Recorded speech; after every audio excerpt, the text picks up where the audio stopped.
Hello Internet, welcome back to Trumps of Twilight, the channel where I, Vincent, talk to you, somebody out there in the digital abyss about books, movies, music I enjoy, find interesting, or a combination of the two.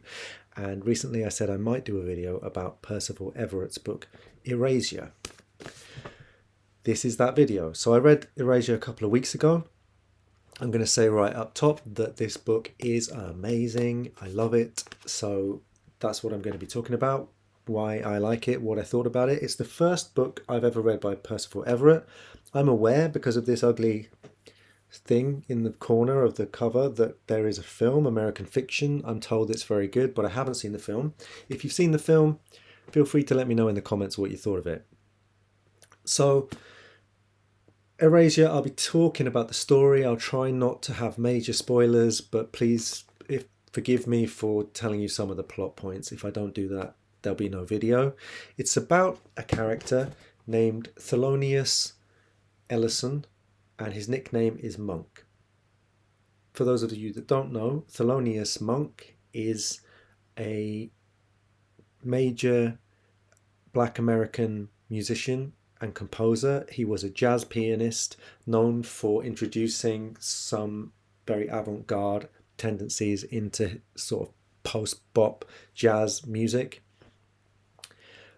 Wrote a lot of great compositions that have become standards. And the character's last name, Ellison, is almost definitely a reference to Ralph Ellison, the writer of the amazing experimental novel of Black American and political life, The Invisible Man. Or is it just called Invisible Man, I think?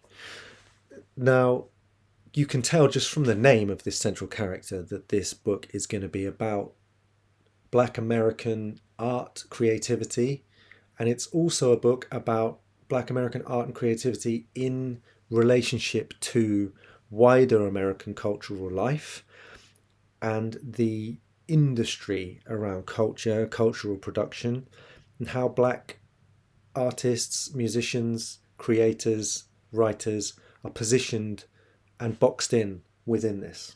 So the narrator, Thelonious Ellison Monk, tells us right at the jump that he doesn't consider himself to be Black because he doesn't believe that race is a real thing. He's aware that race is a fiction. Also, you discover as the book goes on that he's not a person who finds social interaction particularly easy. He's a very academic, cerebral individual, and consequently he's never easily picked up the social cues or norms that define Black American community and culture. So he also has a sense of kind of alienation from the people who would perhaps be considered to be his peers or his community, even other Black academics. He has dedicated his life to exploring the possibilities of the novel, and he writes extremely experimental fiction in the style of kind of French or continental new wave fiction and metafiction. His work is very influenced by semiotics. At the same time, he is very aware that the world treats him as Black. So he is constructed Black. He's constantly racialized. He says something along the lines of that he doesn't believe in race, but he's continually subjected to behaviours by people who do. Now, one of the things that Percival Everett does in this book is he plays a lot with parody. So early in the book, Monk goes to a conference and he reads a chapter of his new novel, which doubles as a kind of academic paper because that's the style that he writes in. And he reads this piece of like post Roland Barthes semiotics that I can't understand, but that is so well executed that it's convincing. Like, you believe that Monk is a real person who's written this thing. And the joke is that the audience don't understand it either, but they have to pretend that they do. And he gets into a near violent conflict with a guy who takes affront at what he believes has been said in this paper. Violence is actually a subtext throughout the whole novel. Monk's sister is a doctor who works at a clinic for people who need abortions. And every day she has to walk through a picket line where she's subjected to violent threats and death threats and harassment.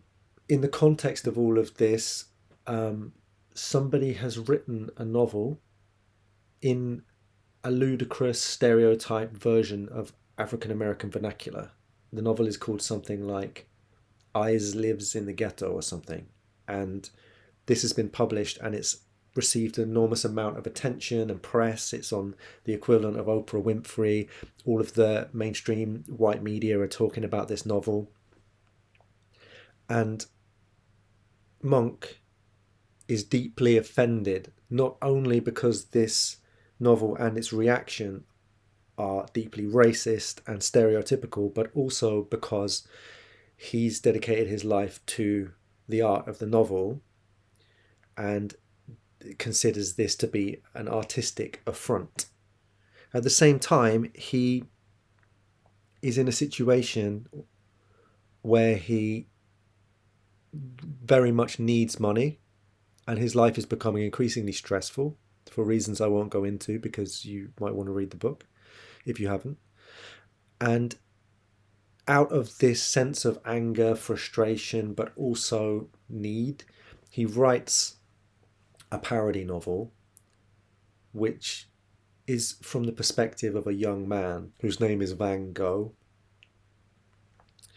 And this parody novel, he calls it My Pathology. It's like the most obscene, violent, overtly sexual, racist thing you could ever read. Even the chapters are written, they're not even written phonetically really, but all the chapter titles are misspelt. So the first one is one, W-O-N, and the second one is two, T-O, and the third one is free, which, okay, that's phonetic. And then it's faux, F-O. And I got to that one, I was like, what's he going to do for the next chapter heading? And the chapter 5 is Fibe with a B. And I was on a plane reading this book, and I was like physically shaking with hilarity because it's so offensive, it's so aggressive, it's so satirical, but it's also so extremely funny. Like, it's all of these things at the same time. And this parody novel takes up a chunk of the book. Last potential spoiler, the response is that the literary world and the wider white American world can't see the joke, they can't see the satire. Their attitude towards black Americans is so deeply stereotypical and racist that they consider this to be like true gritty literature from the city. In this way, the book might remind you of a film like The Producers or Spike Lee's film Bamboozled, if you've ever seen that film, about a TV executive who puts two tap dancers doing minstrel shows on television as a kind of protest against the network, and it takes off and becomes successful. So it's kind of in a tradition of satire about people not being able to see satire, and particularly about the white American, or actually white generally, hunger for black art that reinforces negative, dangerous, racist stereotypes about black people. So the book's from 2001, which was around the beginning of the bling era in hip hop, and also after the era where a lot of more kind of gangster rap had been pushed in the 90s. I can't help but feel that there's partly a response to that in this novel. But I think the novel ultimately is about how the black artistic tradition in America has been the real American avant-garde. Like, this book refers to Kane by Gene Toomer, it refers to jazz, it refers to Ralph Ellison. There are other examples I can't think of off the top of my head. But he's talking about in this novel, I think, or through the creation of this novel, how black American cultural production has a long history of experimental, creative, playing with form, but how for some reason the white cultural establishment manages to think of literary experimentalism or avant-garde practices as a white European phenomenon. But one thing this book made me think about as well was the works of Paul Beatty, because Paul Beatty, his first novel, Tough, was almost like My Pathology. It was this sort of angry, absurd satire of inner city life. And then he wrote his second novel, The White Boy Shuffle, which was published first. That was a novel that kind of staged two things side by side. It was like exploring hip hop and violence and inner city life at the same time as it was talking about poetry, and it was setting these two things very kind of side by side in a really exciting, enjoyable way. It's quite a nihilistic, angry novel as well. And then he did very well with The Sellout a few years back. I think Paul Beatty is an incredible writer. Reading this, I was thinking about how the satire comes from a similar place, but Everett has placed his narrator even further removed from the stereotypes of black American life that are being presented in Paul Beatty's work as well as in the satirical novel that's within a novel in this book. I guess the last thing to say about this book for me is that it's absolutely incredible, and at the same time it makes a white reader feel super uncomfortable loving it as much as I do. So it puts you in this fantastic double bind where I love the book, but I don't want to sing its praises too much because I don't want to risk sounding like the white journalists, publishers, agents within this book who are lauding the appalling racist satirical novel because they want to appear cultured, woke, or whatever. So it really does a great job of making the reader have to face their own motivations and their own assumptions. It's just genius, really great. Have you read this book?